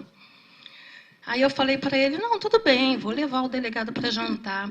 Eu vou ver na agenda dele, o dia que ele pode, aí marco com ele, o braço direito dele, você e a sua mãe. Pergunta para ela que dia que ela pode sair com o delegado, que eu marco com ele. Virei as costas, sentei na minha mesa, falei: estou demitida e preciso desse emprego, que eu tenho filho para criar. Mas acabou que ele saiu e eu continuei no jornal. Então, preconceito é uma coisa que acontece e você tem que encarar. Infelizmente, tem preconceito de tudo quanto é área, não é por ser mulher, não é por cobrir polícia, não é pela cor, não é pela situação financeira, é por tudo. Isso acontece e vai sempre acontecer. Agora, a polícia mudou muito, a reportagem de polícia mudou muito. Antigamente, você tinha que ter mais cuidado com os policiais, tinha que ter muito cuidado com os policiais. Eles eram mais perigosos do que os bandidos, porque os bandidos corriam da gente e respeitavam a gente. Enquanto o Gusmão entrevistava lá o Beira-Mar, eu era mais chegada com o E, que acabou morto na rebelião, que eu conheci com 16 anos. Ele tinha 16 anos. E era um cara extremamente inteligente. Pena que foi para o outro lado. E eu aprendi com o policial a abrir carro, a descobrir senha de porteiro eletrônico, como é que você faz, a arrombar carro, essas coisas assim, bem light. A polícia que me ensinou, não foram os bandidos, não. Então, hoje eles já fazem faculdade, né? A Silvia deu aula para vários. Eu fiz também a pós-graduação. A pós-graduação da UF, em Segurança Pública e Justiça Criminal. Muitos policiais fizeram esse curso e eu achei muito bom. Você nunca sabe. Eu falo que o bandido você sempre sabe qual é a dele. A polícia você não sabe. Então, isso te dá um poder de contestação muito grande. Você é sempre desconfiado. Você tem que estar sempre desconfiado com qualquer área, principalmente na polícia. Você tem que estar bastante desconfiado o tempo todo. Agora, ao contrário do Gusmão, o Gusmão disse que não sofreu nenhuma ameaça, né? Só do policial. Eu já recebi, já ouvi uma vez um policial falar para mim: bala perdida está na moda. Você toma cuidado porque é muito fácil morrer em tentativa de assalto. Essas coisas assim. E uma vez os policiais estavam extorquindo o filho de um motorista do jornal, que era amigo meu, César. E eu fiquei tão revoltada com aquela história que eu peguei o telefone e liguei para o delegado. E falei: doutor, preste atenção. Fulano estão extorquindo o filho do motorista daqui. Eu acho melhor parar com isso. Eu acho que seria de bom tom se eu tomar conta dos seus policiais. Isso foi numa quinta-feira. Eu cobria samba, adoro samba. Fui para o Helênico, numa roda de samba. Quando eu saí de lá, que eu consegui chegar na ponte, meu carro era super conhecido, um Fusquinha velho, a roda saiu na ponte Rio-Niterói. Eu parei o carro e descobri que também estava faltando porca nas outras 3 rodas. E o Helênio, que era um lugar que ia muito policial também. Eu fui esperta, tirei mais uma porca de cada outra, coloquei a roda no lugar, fui para casa. No dia seguinte, liguei para o delegado e falei, olha, avisa fulano, fulano, fulano que não deu certo, eu continuo trabalhando. E se acontecer mais alguma coisa, eles vão ter mais problemas ainda. Então, naquela época, acontecia muito disso. Só que a gente não tinha problema com os bandidos, vamos dizer. Eles ligavam para o jornal para passar informação, né? E eu trabalhei também com o Tim Lopes, a gente cobria samba junto. Poucos meses antes dele ser assassinado, eu encontrei com ele na TV Globo, que eu fazia produção de carnaval lá. E eu falei para ele, Tim, sai dessa lama, volta para o carnaval, que não é mais como na época da gente. A situação está muito difícil, porque hoje você não confia em nenhum dos dois lados. E ele falou para mim, não, Solange, é tudo bundão, ninguém faz nada não. Eu falei assim, Tim, mudou. Toma cuidado, volta para o samba que é mais tranquilo. E ele acabou sendo assassinado. E ninguém me tira da cabeça que tinha policial também nessa história. Mas o tempo foi passando, os policiais estão melhorando, estão tendo mais... mudou muito o tempo, né? O tempo mudou bastante. Tem muito policial agora que está no Facebook, com foto e tudo, dizendo onde que trabalha, ou trabalhou, entendeu? Tem associações no Facebook. Eles já estão assim, tem vários universitários. Eu acho que nesse ponto melhorou bastante. Agora, em relação à cobertura, assim, motoristas são excepcionais. Eu já peguei muita matéria boa e já escapei de muita coisa por causa de motorista do jornal, que enquanto eu estava fazendo uma coisa, ele estava apurando outra coisa. E uma dessas coisas que ele apurou é que o cara estava indo em casa pegar o revólver para matar a gente. Nisso que ele apurou, deu tempo da gente sair correndo. Então, o motorista é sensacional. Todo mundo tem que dar muito valor ao motorista o tempo todo. Eles são parceiros demais, são muito importantes. Um motorista que não tem noção, por exemplo, eu fui pegar um repórter, um produtor da TV Globo na favela da Maré. Aí ele não estava onde ele tinha marcado com a gente, num posto de gasolina. Aí o motorista falou para a gente assim, era um Gol branco. Aí ele falou para a gente, eu vou ali buscar o seu, onde é que ele mora. Eu falei assim, acho melhor você não ir. Eu vou sim, não é só o Aleixo, não é só repórter novo que é marrento, não. Tem motorista que é marrento também. Aí ele falou assim para mim, não, eu sei onde é, eu vou lá. Eu falei assim, acho melhor você não ir, não, são 11h30 da noite. Não, eu sei onde é, deixa comigo. Aí entrou no carro, engatou a primeira, foi com o farol alto. Eu olhei para o cinegrafista, o 30. A gente olhou um para o outro, assim, só fez assim, 1, 2, 3, e tapou o ouvido. Foi tiro para tudo quanto é lado. A gente escutou aquele freio do carro, volta o motorista correndo, estaciona do lado, deixa a porta aberta, abraça comigo. Eles atiraram em mim. Eu falei, claro, queria que atirasse em quem? Quem é que entrou lá com o farol? Se tivesse perguntado, não tinha acontecido. Eu estou te falando para não ir, não é? Mas é o negócio ser marrento. Se você ouve as pessoas e trabalha em equipe, você raramente vai se meter numa situação dessa. Mas tem que ouvir, tem que saber o que está acontecendo, né? E já entrei em muita furada também, porque antigamente a gente não podia nem se recusar, a ordem era entrar. Eu tenho foto minha, já saiu na primeira página do Dia, encurralada lá no Morro de São Carlos, encostada na parede, com bala para tudo quanto é lado. Então, hoje em dia não acontece mais, porque pelo menos no Globo a ordem é não subir, não fazer isso. Agora, teve problema também com um policial. Eu fui na Baixada, tinha um assassinato lá, aí eu voltei para ouvir o delegado. Aí o delegado olhou para mim, mulher nova, olhou para mim e falou assim, tem certeza que o cara estava morto? Porque aqui na Baixada as pessoas têm mania de se sujar de terra, deitar no chão e fingir que está morto. Aí eu olhei para ele e falei assim, doutor, sei não, eu cutuquei com o pé. Ele não respondeu nada. Mas se eu fosse o senhor, enquanto autoridade, eu ia lá para ver o que tinha acontecido. Aí ele ficou quieto, mandou me servir café e tudo. Agora, por que ele fez isso? Me mandar me servir café e só não me pediu desculpa para não pegar mal.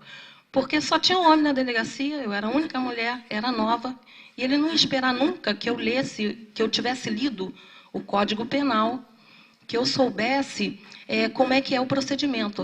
Qualquer crime, o delegado é obrigado a comparecer, porque tem que ter autoridade. E ele não foi. Eu fui, ele não foi. Por isso que ele ficou sem graça quando eu falei isso.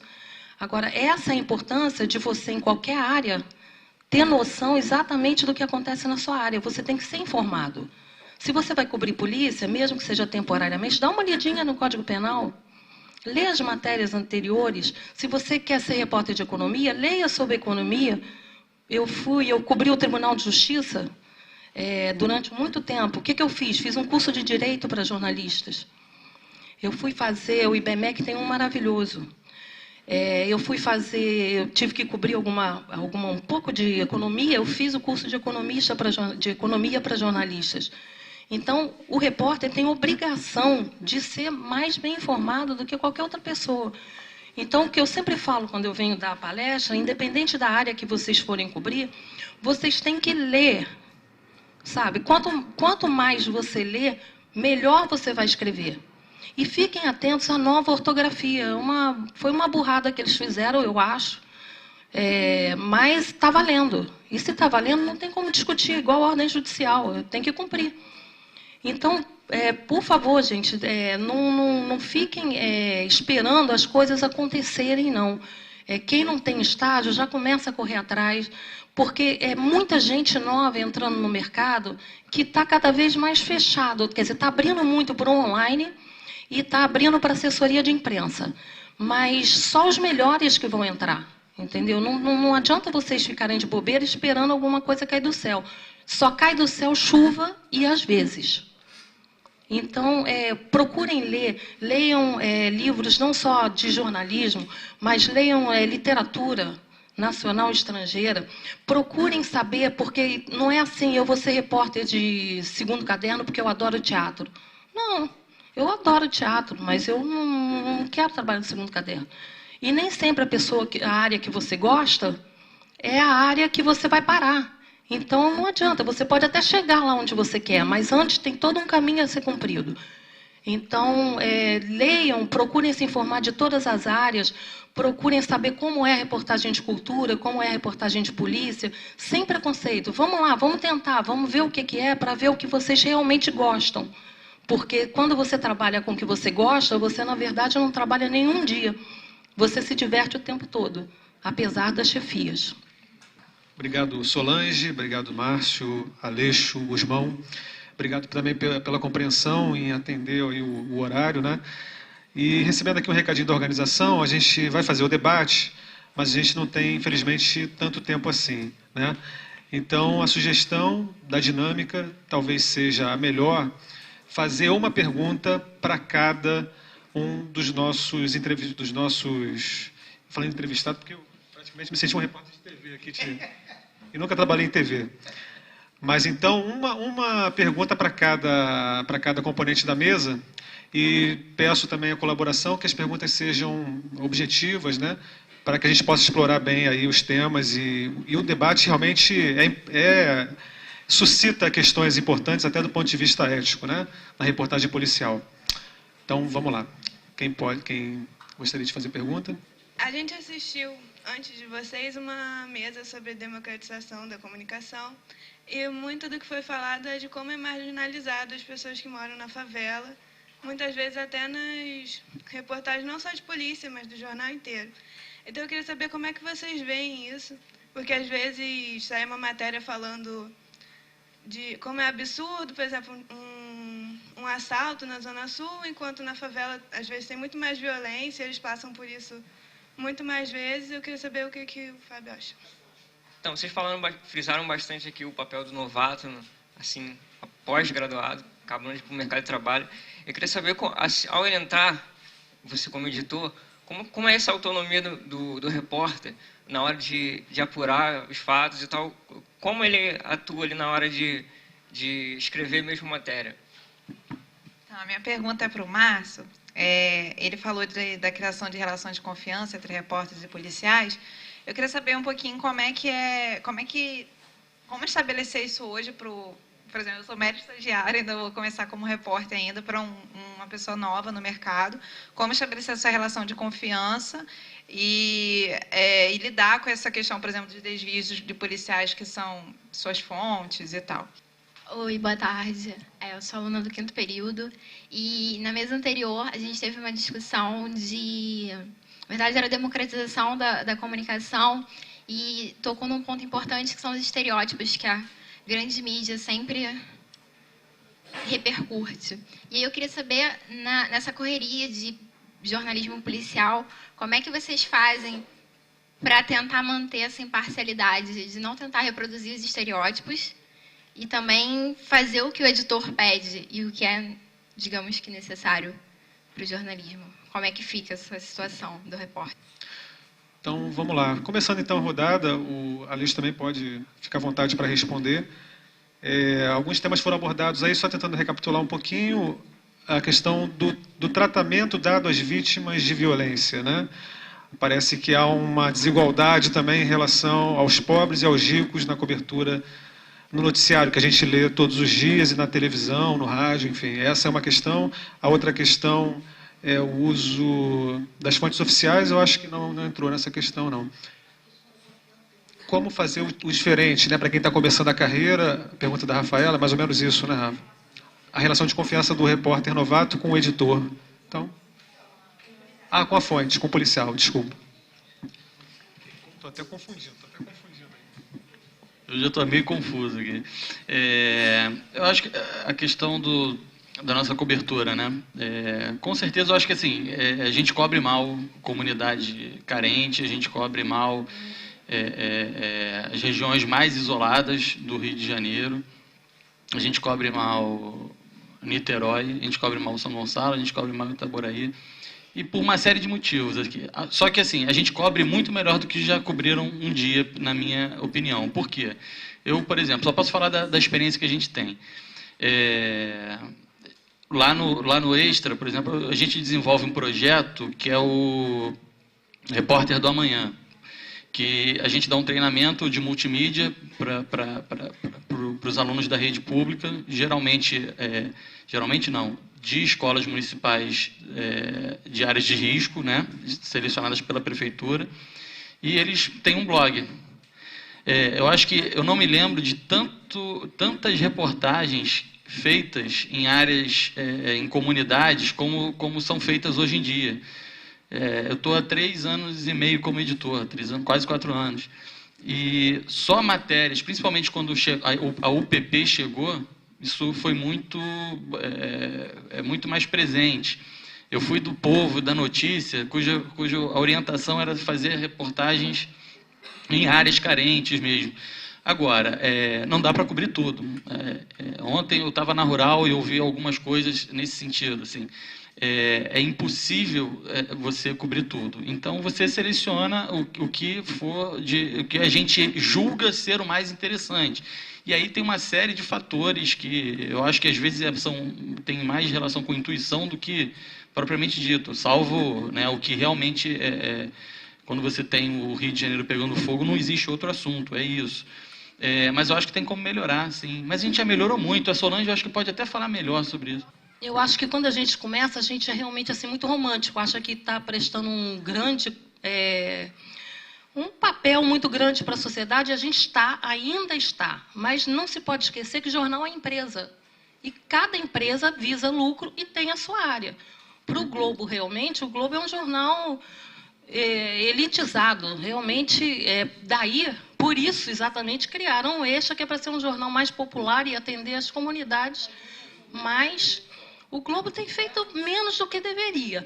Mas tem exatamente esse negócio. Onde que é? É a primeira pergunta. Quando você vai vender alguma coisa para o chefe, a primeira pergunta é onde? No Globo, se for da Tijuca para a Zona Sul, vai. Se for da Tijuca para a Zona Norte, liga para o Extra, fala com o Guzmão. Então, é a questão também do interesse do jornal, a área que ele atinge, onde ele tem o maior número de anunciantes, os patrocinadores deles, quais que atingem. Isso não impede o Globo de fazer matéria em comunidades carentes, porque ele tem anunciantes, por exemplo, como o Supermercado Guanabara, que atinge mais a classe C, D e E. entendeu? Então, eu acho que ainda existe, sim, esse preconceito com as comunidades carentes. E eu não sei, sinceramente, não sei te dizer se isso realmente vai acabar, não. Eu acho muito difícil. Que é o seguinte, a gente não pode esquecer que os jornais, como empresa, como a Solange lembrou, eles têm recursos limitados. Se você tem um número limitado de repórteres, você tem um número limitado de fotógrafos, de motoristas, e você tem uma infinidade de assuntos por dia. Então, tipo, tem que haver seleção, tem que haver um filtro, entendeu? Não dá para o jornal cobrir tudo o que acontece no dia. E o fator proximidade, no caso, na proximidade física mesmo da redação, a maioria das redações se situa ali pelo centro. Então, é claro que elas estão razoavelmente bem localizadas para atingir várias áreas. Mas você ir, por exemplo, para cobrir um caso em Seropédica, tem que ser muito bom esse caso. Entendeu? Tem que ser muito bom, porque você vai perder um repórter, aliás, você vai perder uma equipe um dia inteiro. Então, e ainda mais hoje em dia com um banco de horas. Então, essas restrições, digamos... Oi? Bom, recentemente o sindicato entrou com uma ação, né, contra as empresas que não vinham cumprindo as determinações em relação às horas extras. Então, houve toda uma discussão e chegou-se a um acordo pelo qual as redações passariam a conceder, digamos, folgas, etc. e tal, baseado no número de horas trabalhadas pelos repórteres além da sua carga, né? Então, quer dizer, e como a gente sabe que a exigência de carga horária do jornalista vem aumentando, já, enfim, existe todo um processo de enxugamento das redações, que vocês sabem bem, acaba que muitos repórteres ficam com muitas horas acumuladas e acabam tendo folgas de semanas, às vezes, que é uma coisa também, as chefias vêm reclamando, enfim, é uma questão bastante polêmica que também influi diretamente na quantidade de assuntos que o jornal acaba podendo cobrir. Então, acho que... A memória não ajuda muito?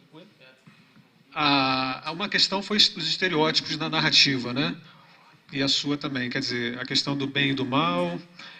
Muitas vezes a gente não sabe de que lado está o bem, de que lado está o mal. Mais ou menos a questão dos estereótipos é isso. E a questão da relação do repórter iniciante com as suas fontes, ainda mais numa cobertura que depende muito, né, dessa relação de confiança com a fonte. Pode falar. Vou falar uma coisinha aqui, só em relação a esse negócio da fonte. A fonte ela só é muito confiável quando ela é a favor dela, certo? Quando não é, tu vê que você liga para um delegado, doutor, está acontecendo alguma coisa? Aí o doutor fala, não, está muito bom, que isso, aqui não acontece nada. Agora, quando ele quer aparecer, não, mataram 3, estão fazendo uma... Você sabe disso, entendeu? Então, não tem aquela confiança, entre fonte nenhuma. E quando a comunidade é a mesma coisa. O bandido, quando ele quer, você entra, você parece estar desfilando na avenida. Quando você não quer, você não passa nem na porta. Aí, quando chega um carro de reportagem, é justiça, justiça! Aí bota aquele pessoal para ficar gritando justiça na porta. Entendeu? Então, não confia em ninguém, confia em você. Se você achar que tem que confiar, confia. Se não achar, não confia. Que é furada. Tá? Esse negócio de fonte é complicado, não existe fórmula, cara. Assim, não tem... E vou falar, o Márcio falou sobre na área de polícia. É assim em qualquer área. Qualquer área. O Aleixo explicou da melhor forma. Qualquer coisa que eu fale aqui vai ser balela. Mas assim, e vou falar muito francamente. Eu cobri 14 anos polícia. Só que eu sabia quem era quem. Eu sabia quem era o Cláudio. Porque isso me garantia uma segurança. Eu falava menos. Então, tinha 300 facções. Polícia não se faz com santo. Não adianta vocês acharem que o bicho sustentou a polícia do Rio de Janeiro durante anos. Agora que estão combatendo mais e a caixinha acabou. O delegado que ajuda vai ajudar sempre quando acontecer isso que foi interesse dele, porque quando vai ter outro que vai fazer. Agora, existe talento de quem consegue tirar daquela informação. Por que o cara passa para mim e não passa para o outro? E não é por veículo, não, gente, porque eu já dei muita calçarreada na TV Globo. Entendeu? Quer dizer, é você ter poder mesmo Agora, a gente é o seguinte, é o poder constituído. O Estado chega lá, você vai ser PM, o cara fez concurso público. Se o Estado não é eficiente em fiscalizar, ou se o Estado não é eficiente quando a gente faz uma denúncia, em punir, não tem como. O cara tem uma chancela, o cara tem uma carteira de polícia. Então, assim, a gente tem que também lembrar disso e o cuidado que eu até indico lá para a galera nova que chega é o seguinte: fala menos, né? Procure saber quem é quem. E eu, realmente, quando chegou em 2007, mais ou menos, 2006, 2007, eu já não sabia quem era quem. Sol, tá bom, mas tá pior. Porque eu não sabia quem era quem. Eu não sabia mais quem confiar. O cara que era realmente bandido. Porque o santo te vendia, e vendia mesmo. Como é que o cara descobre o endereço da minha casa? Assim? Eu não estou na lista. Eu tive sempre esse cuidado de não estar em lista nenhuma. Descobre o que interessa. Então, assim, eu tenho um cuidado muito grande com a galera nova, e quando eu falo em especialização, porque quando você se especializa em polícia, e aí é fazendo curso de direito, é fazendo curso aqui de segurança, formando um material próprio, porque eu formei um material próprio meu eu guardei tudo, eu joguei fora ano passado. Eu tinha armários dentro de casa. Então, eu sabia muito sobre crime no Rio de Janeiro, sobre quem era quem, não sei o quê. Então, é isso que eu oriento a galera. Vai formando a sua base, e é feeling também. Agora, eu vou tentando encaminhar. Como eu conheço algumas pessoas, eu falo, cuidado com esse daqui. Cuidado quando você procurar esse outro. Assim. Porque a galera muito nova, foi o que o Márcio falou também. Essa história que você contou, eu não sabia. É um absurdo mandar alguém para o morro procurar cativeiro. Isso não existe, não existe, não existe. Eu não mando mais repórter. Tiroteio em favela, o pessoal chega doido para... Quero fazer um tiroteio. Eu falo, não vai, eu não mando mais. Porque não tem notícia no tiroteio. Não tem notícia, a não ser que você leve... A não ser a chance de você levar um tiro. E muito desses cuidados, infelizmente, aconteceu, só foram tomados depois da morte do Tim. E a outra dos estereótipos... Você quer falar?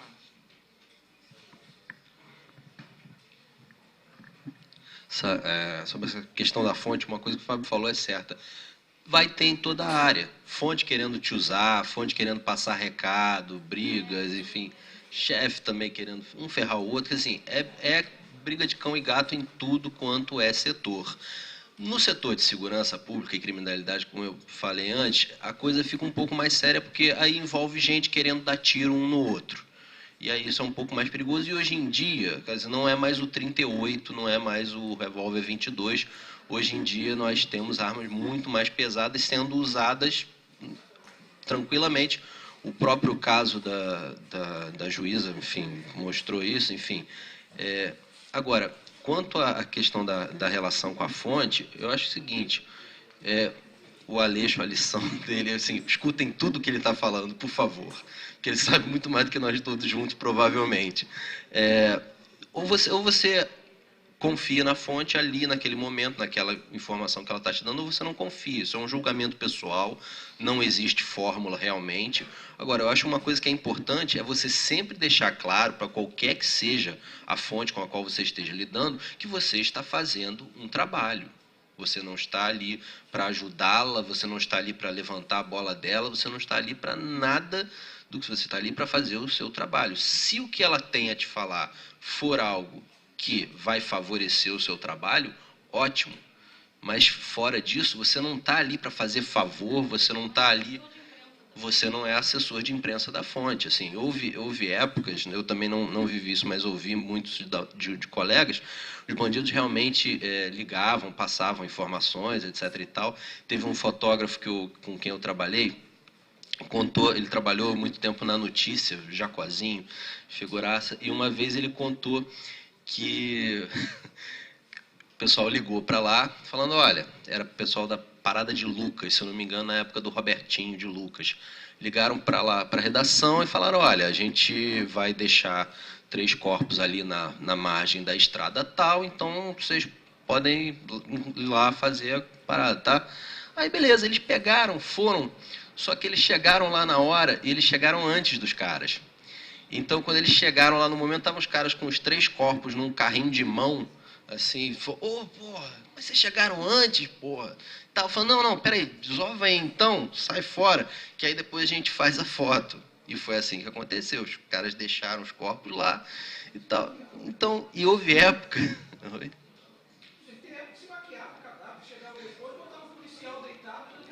Tem o caso da cabeça no prato de banana, enfim.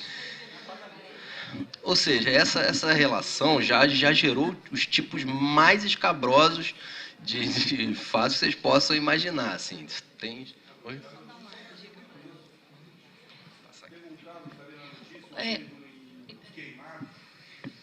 Desculpa.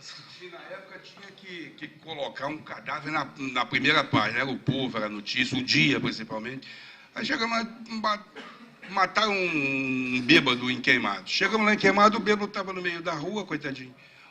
O fotógrafo, os 2 fotógrafos, ajeitaram o corpo, mandou a gente chegar os carros para trás, jogar iluminação no corpo. Cara, coisa de cenário mesmo. E foi uma foto que ficou uma foto linda Eu falei, meu Deus, como é que... Para tu ver como é que as coisas... E fazem. Nos anos 60, 70, tinha repórter que andava com sangue cenográfico, fotógrafo que andava com sangue cenográfico. Eu vi, ninguém me contou, eu assisti isso, quando eu comecei a trabalhar, tinha um repórter que levava sangue cenográfico. Teve até um repórter que foi seriado dos anos 80 na TV Globo, né, Otávio Ribeiro, Pena Branca, que aí era a questão do repórter, a atribuição do repórter está misturada com a atribuição do detetive policial, né? Aquela representação. Agora, a Solange gostaria, então, acho que para finalizar, então, a Solange pode encerrar o debate, só para tentar ainda pegar aquele debate dos estereótipos, se alguém quiser comentar, de repente até ampliar essa questão, para saber se realmente, se a cobertura jornalística está conseguindo cobrir, se o jornalismo, se a imprensa está conseguindo cobrir a contento a complexidade do fenômeno das milícias no Rio de Janeiro, né? Acho que tem a ver com a questão do bem e do mal aí, eu não sei se isso pode ser abordado. Eu só queria falar o seguinte, você conquista a fonte com o seu trabalho. Então, a questão da postura que eu falei aqui. Você tem que ser profissional, saber o que você está fazendo, e à medida que o seu trabalho, se a pessoa te dá uma entrevista e você publica exatamente o que ela falou, claro, ouvindo o outro lado sempre, você já conta ponto. E com isso você vai fazendo a sua fonte. Eu, como cobri polícia, cobri samba, eu entrava em escola de samba, tinha a mesa da Polícia Civil, a mesa da Federal, a mesa do bicho, a mesa do tráfico, e eu conseguia passar, e de jornalista também, que estava lá na frente. E eu conseguia passar por praticamente todas as mesas sem nenhum problema básico. Quando estouraram o cassino do Banqueiro de Bicho, era os banqueiros de bicho falando comigo, me chamando para o samba, e a Polícia Federal me dando parabéns porque eu tinha ajudado a estourar o cassino dos Banqueiros de Bicho. Então, eles sabiam exatamente onde eu estava, no jornal. Eu não estava nem na Polícia Federal e nem no bicho. Então, eles tinham exatamente consciência sobre isso. Então, se você mantém a sua postura dentro e fora do jornal. Quando os banqueiros foram presos, presidentes das escolas de samba, eu ouvi coleguinha assim, Solange, e agora, como é que você vai fazer? Seus amigos estão presos. Eu falei assim, estão presos, mas eu continuo pagando eu mesma a minha conta de luz. Ou seja, não quer dizer nada. Então, se você mantiver a sua postura e você procurar ser fiel ao que o entrevistado te fala, ouvindo sempre o outro lado, nunca esqueçam de ouvir o outro lado. Você vai criando fonte em várias áreas. Isso não é só para reportagem de polícia.